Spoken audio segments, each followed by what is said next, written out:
জিলহজ মাস এতই দামি মাস, জিলহজ মাসের প্রথম 10 দিনের ইবাদতের চাইতে প্রিয় ইবাদত আল্লাহর কাছে আর নাই। অর্থাৎ আল্লাহ পাক রব্বুল আলামিন জিলহজ মাসের প্রথম 10 দিনের ইবাদতকে যতটা পছন্দ করেন, অন্য কোনো ইবাদত আল্লাহ এতটা পছন্দ করেন না। অনেকেই আমাদেরকে বলে, হুজুর জিলহজ মাসের রোজা কয়টা, নামাজ কিভাবে পড়ব, রোজা কবে থেকে আরম্ভ করব, এই বিষয়গুলো নিয়ে আজকে আমি বিস্তারিত আলোচনা করব। আল্লাহ পাক রব্বুল আলামিন 30 নম্বর পারা একটা সূরা আছে, সূরাতুল ফজর। এই সূরা ফজরের মধ্যে জিলহজ মাসের প্রথম 10 রাত্রির কসম করেছেন। আমরা কিন্তু ইম্পর্টেন্ট একটা জিনিস বুঝাইতে গিয়ে কসম কাটি, ঠিক কিনা? অর্থাৎ এর মূল্যায়ন বুঝাইতে গিয়ে কসম করি। যেমন গ্রামের মানুষগুলো আছে, বলে কাবা ঘরের কসম, মসজিদের কসম, কোরআন শরীফের কসম, মা বাবার কসম, সন্তানের মাথা খায়া কই, এরকম অনেক কসম কাটে এর গুরুত্ব বুঝাইবার জন্য। তবে আজকে আরেকটা কথা বলে নেই, কসম শুধু একমাত্র আল্লাহর নামে হয়, অন্য কারো নামে কসম কাটলে ওই কসম হবে না। কেউ যদি বলে কোরআন শরীফের কসম, ওই কসম হবে না। কেউ যদি বলে কাবা ঘরের কসম, ওই কসম হবে না। কেউ যদি বলে মসজিদের কসম, ওই কসম হবে না। কেউ যদি বলে আমার মা বাবার কসম খাইলাম, ওই কসম হবে না। কেউ যদি বলে আল্লাহর নামে কসম খাইলাম, ওইটা হলো কসম। আল্লাহর নাম ছাড়া আর কোনো কসম হয় না। আল্লাহ পাক রব্বুল আলামিন নিজে সূরা ফজরের মধ্যে কসম করেছেন, ওয়াল ফজর, প্রভাতের কসম, ওয়ালায়ালিন আশ, 10 রাত্রির কসম। মুফাসসিরিন কেরামগণ ব্যাখ্যা করেন, বলে এই 10 রাত্রি হলো জিলহজ মাসের প্রথম 10 রাত্রি। জিলহজ মাসের প্রথম 10 রাত্রির কসম করেছেন। হাদিস শরীফের মধ্যে এসেছে, রাসূল করিম সাল্লাল্লাহু আলাইহি ওয়াসাল্লাম বলেন, কোন ব্যক্তি যদি জিলহজ মাসের প্রথম 10 রাত্রির এক রাত্রি ইবাদত করে, আল্লাহ পাক রব্বুল আলামিন একটা লাইলাতুল কদরের রাত্রিতে ইবাদত করবার সমান সওয়াব দিয়ে দেয়। অর্থাৎ জিলহজ মাসের এক রাত্রিতে নফল ইবাদত করলে লাইলাতুল কদর রাত্রিতে ইবাদত করবার সমান সওয়াব দিয়ে দেয়।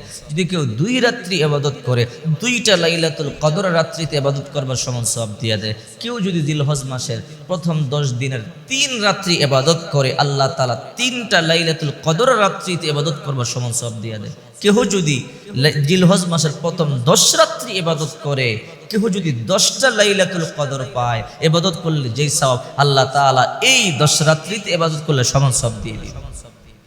এখানে শুধু শেষ নয়, বিশ্বনবী মুহাম্মদুর রাসূলুল্লাহ সাল্লাল্লাহু আলাইহি ওয়াসাল্লাম বলেছেন, জিলহজ মাসের যে ব্যক্তি 9টি রোজা রাখবে, 10 তারিখ তো ঈদ, ঈদের দিন রোজা রাখা হারাম, 9 দিন রোজা রাখবে।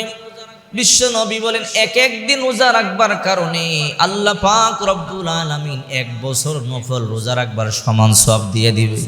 আমরা কি কন্টিনিউ 1 বছর নফল রোজা রাখতে পারবো? সম্ভব নয়।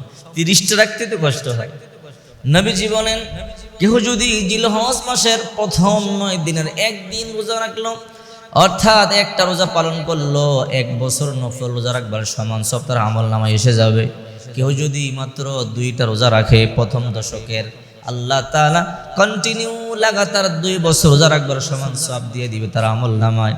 অর্থাৎ কেউ যদি জিলহজ মাসের প্রথম দশকের 3টা রোজা রাখে, আল্লাহ তাআলা লাগাতার 3 বছর নফল রোজা রাখবার সমান সওয়াব দিয়ে দিবে। কেউ যদি 8টি রোজা রাখে, লাগাতার 8 বছর রোজা রাখবার সমান সওয়াব দিয়ে দিবে। বিশ্বনবী 9ম দিনের রোজাটা আরো স্পেশাল করেছেন, আরাফার দিনের। নবীজি বলে, আমি আশা রাখি কেউ যদি জিলহজ মাসের 9ম তারিখ অর্থাৎ আরাফার দিন রোজা রাখে, আল্লাহ তাআলা তার আগে এবং পরের 2 বছরের গুনাহ আল্লাহ মাফ করে দিবে। অর্থাৎ আগের 1 বছরের গুনাহ, পিছনের 1 বছরের গুনাহ আল্লাহ মাফ করে দিবে। সুবহানাল্লাহ। এই জন্য আরাফার দিনের রোজাটা অত্যন্ত গুরুত্বপূর্ণ। অনেকেই বলতে পারেন, হুজুর জিলহজ মাসের রোজা কবে? জিলহজ মাসের আরাফা রোজা অনেকে জানতে চেয়েছে। তো ঈদ যদি আমাদের 17 তারিখ হয়, তাহলে 16 তারিখ আরাফা রোজা। যদি ঈদ 16 তারিখ হয়, অর্থাৎ ঈদ যদি রবিবার হয়, তাহলে ঈদ যদি সোমবার হয়, তাহলে রবিবার দিন হবে আরাফার রোজা, অর্থাৎ ঈদের আগের দিন। এটা আপনারা জেনে নেবেন, যেহেতু চাঁদের উপরে ডিপেন্ড করে, কোনো চাঁদ উঠেনি। 17 তারিখও হতে পারে, অথবা আগে পিছু হতে পারে, এখনো পর্যন্ত সেটা চাঁদ না দেখে আমরা বলতে পারবো না। তবে আরাফা রোজা হলো ঈদের আগের দিন, এটা মনে রাখবেন। ঈদের আগের দিন, ঈদ তো ঘোষণা হয়ে যায় 1 সপ্তাহ 10 দিন আগেই, চাঁদ উঠলেই। তো ঈদের আগের দিন আরাফা রোজা, এই রোজাটা কেউ যদি রাখে 1 বছর আগের গুনাহ, 1 বছর সামনের গুনাহ আল্লাহ মাফ করে দেয়। অর্থাৎ 1 বছর পিছনের যত গুনাহ করছে ওটা মাফ করে দেয়, অগ্রিম সামনের 1 বছর গুনাহ আল্লাহ মাফ করে দেয়। সগীরা গুনাহ আল্লাহ তাআলা সব মাফ করে দেয়। সগীরা গুনাহ তো আমরা মিনিটে মিনিটে করি, সেকেন্ডে সেকেন্ডে করি, কত গুনাহ জমা হয়ে আছে।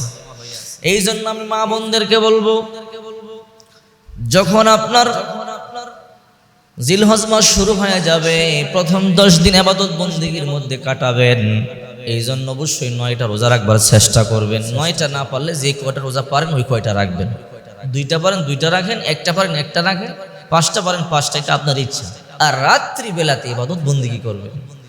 রাসূলুল্লাহ বলেন কত বড় দেখেন একটা সুযোগ, যে ব্যক্তি জিলহজ মাসের 1 রাত্রিতে ইবাদত বন্দেগী করলো, সেই লাইলাতুল কদরের রাত্রিতে ইবাদত বন্দেগী করবার সমান সওয়াব পাওয়া গেল। সাধারণ কথা না। আর একসাথে লাগাতার যদি 10 রাত্রি ইবাদত করেন, 10টা লাইলাতুল বছর, আমরা লাইলাতুল কদর 10 বছরে পাই বেঁচে থাকি, 10 বছর 10টি লাইলাতুল কদর ইবাদত করবার সমান সওয়াব আল্লাহ দিয়ে দিবে। এই জন্য অনেকে বলে নামাজ কেমনে বড়, নফল নামাজ, কোনো হিসাব নাই। যত রাকাত খুশি 2 রাকাত করে আদায় করতে থাকবেন। নফল নামাজ আল্লাহকে সন্তুষ্ট করবার জন্য করবেন, কোরআন তেলাওয়াত করবেন, জিকির করবেন, দুরুদের আমল করবেন, বেশি বেশি ইস্তিগফার পাঠ করবেন। আর জিলহজ মাসের চাঁদ উঠে গেলে নখ কাটবেন না, চুল কাটবেন না। বিশ্বনবী মুহাম্মদ সাল্লাল্লাহু আলাইহি ওয়াসাল্লাম বলেন, কেহ যদি জিলহজ মাসের চাঁদ উঠার পর থেকে কুরবানি পর্যন্ত চুল নখ না কাটে, আল্লাহ পাক রব্বুল আলামিন তার আমল নামায় একটা কবুল কুরবানির সওয়াব দিয়া দেয়। তার মানে সম্ভবত আগামী শুক্রবার পর্যন্ত জিলকদ মাস আছে, অর্থাৎ হয়তো জুমার দিন মাগরিবের পরে চাঁদ উঠে গেলে জিলহজ শুরু। অতএব আমি আপনাদেরকে বলবো, এই জুমার আগেই, আগামী জুমার আগেই আপনারা কি করবেন, এই চুল নখ কেটে ফেলবেন, এরপরে নাভির নিচের বুগলের পশম কেটে ফেলবেন। রাসূলুল্লাহ সাল্লাল্লাহু আলাইহি ওয়াসাল্লাম বলেছেন একটা কবুল কুরবানির সওয়াব তার আমলনামায় দিয়ে দিবে। এই জন্য আমার রাসূল বিশ্বনবী মুহাম্মদুর রাসূলুল্লাহ সাল্লাল্লাহু আলাইহি ওয়াসাল্লাম বলেন, জিলহজ মাস বড় দামি মাস। জিলহজ মাসের ইবাদত আল্লাহর দরবারে অনেক দামি, অনেক দামি। জিলহজ মাসে কোনো ব্যক্তি ইবাদত করলে তার কপাল খুলে যাবে। এই রাত্রিগুলোতে ইবাদত করলে আল্লাহ বড় সন্তুষ্ট হয়, কারণ জিলহজ মাসের সাথে আর এই বান্দার সাথে আল্লাহর গভীর সম্পর্ক রয়েছে। 86 বছর বয়সে ইব্রাহিম আলাইহিস সালাম আল্লাহ দরবারে দোয়া করে, রাব্বি হাবলি মিনাস সালিহিন, আয় আমার রব আমাকে একটা নেককার সন্তান দান করেন। আল্লাহ পাক রব্বুল আলামিন সুসংবাদ দিলেন, ফাবাশশারনাহু বিগুলামিন হালিম। ইব্রাহিম আলাইহিস সালামকে আল্লাহ পাক একটা কলিজা টুকরা সন্তান দিলেন, নাম তার ইসমাইল। যখন তার বয়স চলতে পারে বাবার সাথে, আল্লাহ বলে, ইব্রাহিম তোমার সন্তান ইসমাইলকে কুরবানি করো।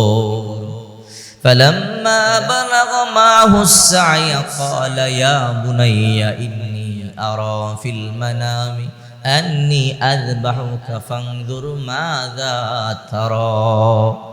ইব্রাহিম বলে, হ্যাঁ ইসমাইল সন্তান আমার, আমি স্বপ্ন দেখেছি তোমাকে জবাই করেছি, কুরবানি দিয়েছি, তোমার অভিমত কি? সন্তান বলে, বাবা আপনি যদি স্বপ্ন দেখে থাকেন কোনো সমস্যা নাই, আমার রবের সন্তুষ্টির জন্য আমার আপনি কুরবানি দেন। আল্লাহু আকবার, চিন্তা করছেন। ক্বালা ইয়া আবাতি ফাআল মা তুমার, হে বাবা আপনি যা দেখেছেন তা করেন। সাতাজিদুনি ইনশাআল্লাহু মিনাস সাবিরিন, আল্লাহ যদি চাহেন আমাকে আপনি সবরকারীদের অন্তর্ভুক্ত পাবেন, আমি আপনার নাফরমানি করব না। ইব্রাহিম আলাইহিস সালাম যখন ইসমাইল নবীকে কুরবানি করবার জন্য তার ছোট্ট বয়সে, তখন নবুয়তি পায় না, ইসমাইল আলাইহিস সালাম মিনা প্রান্তে নিয়ে গেলেন জবাই করবার জন্য। জবাই করে ফেলবে এমন সময় আল্লাহ বলে, জিবরাইল ফেরেশতা তাড়াতাড়ি দুম্বা নিয়ে যা, নতুবা আমার ইসমাইলকে কিন্তু ইব্রাহিম জবাই করে ফেলবে। চিন্তা করেছেন। এই জন্যই জিলহজ মাস অনেক দামি মাস। এক হলো কুরবানি, আরেকটা হলো হজের মৌসুম। আল্লাহ পাক রব্বুল আলামিন এই মাসে হজকে উম্মতের জন্য ফরজ করেছে। যাদের সামর্থ্য আছে হজ করবার জন্য যাবেন। রাসূল বলেন যারা হজ করলো তারা যেন সদ্যমাত্র মায়ের গর্ভ থেকে ভূমিষ্ঠ হলো, যেন কোনো পাপই তারা করে না। আর যারা টাকা পয়সা থাকার পরেও হজ করলো না, তারা কি ইহুদি হইয়া মরলো নাকি খ্রিস্টান হইয়া মরলো সেটা আমার দেখবার কোনো বিষয় না, আমার দেখার দরকার নাই। তার মানে পয়গম্বর তার উপরে কত সন্তুষ্ট। চিন্তা করছেন যাদেরকে আল্লাহ তৌফিক দিয়েছে তারা হজ করবেন, আর জিলহজ মাসে অবশ্যই ইবাদত বন্দেগী বেশি বেশি করে করবেন, আল্লাহ সন্তুষ্ট হয়ে যাবে। জানি না এমন হতে পারে জীবনে এটাই আমাদের শেষ জিলহজ, শেষ কুরবানির শেষ হজ, আর জীবনে নাও পাইতে পারবে।